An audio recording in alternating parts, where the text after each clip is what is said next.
God not only gave us the command to reproduce, but he added his blessing.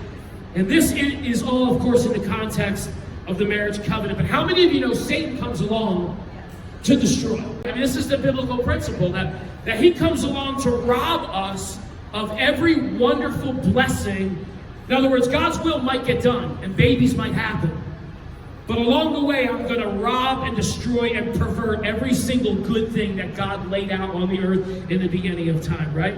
And here's the deal. When you give that connection to someone that you're not in covenant with, and it isn't as special to them, all of a sudden, when the gift that God has designed in us to bring connection, emotional security, peace, healing, like something that God set in motion in human beings, when it's used and abused, it brings the exact opposite in your life. You leave that experience not emotionally connected and secure, but emotionally insecure.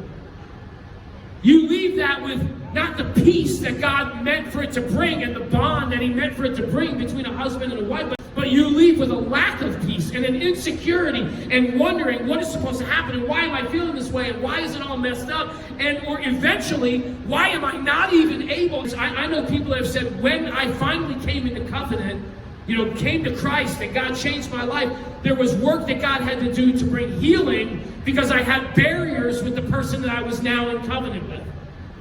Because that's what a liar and a destroyer the enemy is. That he'll say, you know what I'm going to do? I'm going to rob you or make you have to work through a journey of healing for the rest of your life to be able for that thing that God created for beauty to actually do what it's supposed to do in your life. Everybody get what I'm talking about? God is a blesser, guys, and Satan is a destroyer.